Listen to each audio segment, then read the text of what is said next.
বাবা খামেনির চেয়েও 10 গুণ বেশি কঠোর ছেলে মোস্তফা, যেন সত্যিকারের বীরপুরুষ। খামেনির মৃত্যুর পর ইরান এখন এমন জায়গায় দাঁড়িয়ে গেছে যেখানে রাগ আর প্রতিশোধী সিদ্ধান্ত চালাচ্ছে। যুক্তরাষ্ট্র ইসরায়েলের যৌথ হামলায় সর্বোচ্চ নেতা মারা যাওয়ার পর তেহরানের ভেতরে আর ধৈর্য ধরে কথা বলার জায়গা নেই। এখন সবাই চাচ্ছে বড় জবাব, দ্রুত জবাব, ভয় ধরিয়ে দেওয়া জবাব। এই পরিস্থিতিতে যদি খামেনির ছেলে মোস্তফা ক্ষমতার সামনে চলে আসে, তাহলে কূটনীতি আরো পিছিয়ে যাবে, সামরিক সিদ্ধান্ত আরো সামনে আসবে, আর পুরো মধ্যপ্রাচ্য নতুন করে আগুন জ্বলবে। কারণ মোস্তফা নাম উঠলেই একটা ধারণা ঘোরে, সে বাবার মতো হিসাবি ধৈর্যের মানুষ নয়, সে বেশি কড়া, বেশি কঠোর, আর ক্ষমতা ধরে রাখতে গেলে আরো ভয়ঙ্কর ভাবে নামবে। খামেনির মৃত্যুর পর ইরানের ক্ষমতার ভেতরে যে নড়াচড়া শুরু হয়েছে, সেটাকে এখন সবাই উত্তরসূরি যুদ্ধ হিসেবেই দেখছে।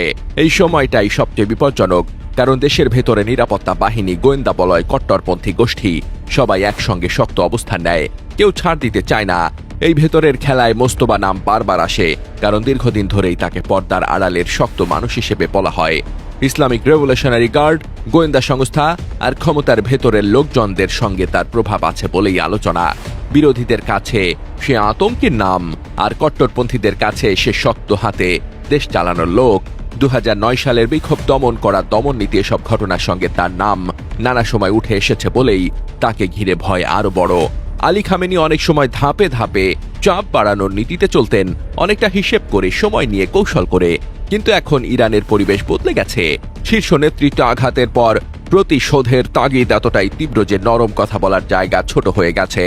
সাম্প্রতিক মিসাইল আর ড্রোন হামলাগুলো নিয়ে ধারণা করা হচ্ছে, সিদ্ধান্তগুলো আরো কঠোরভাবে নেওয়া হচ্ছে, এবং এর ভেতরে মোস্তফার ভূমিকা থাকতে পারে।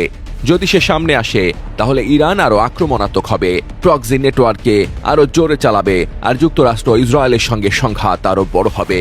কারণ তখন শেষ কথা হবে শক্তি দেখানো, সমঝোতার চেষ্টা কমে যাবে।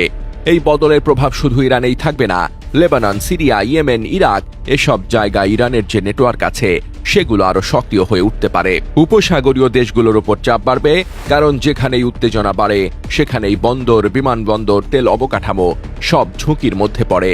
একই সঙ্গে পারমাণবিক কর্মসূচি আর বিশাল মিসাইল ভান্ডার নিয়ে পশ্চিমা উদ্বেগ আরো বেড়ে যাবে। নতুন নেতৃত্ব যদি কঠোর হয়, তাহলে নিষেধাজ্ঞা, পাল্টা চাপ, সামরিক প্রস্তুতি সবই বাড়তে পারে, আর এতে আগুন আরো ছড়িয়ে পড়ার সুযোগ তৈরি হয়।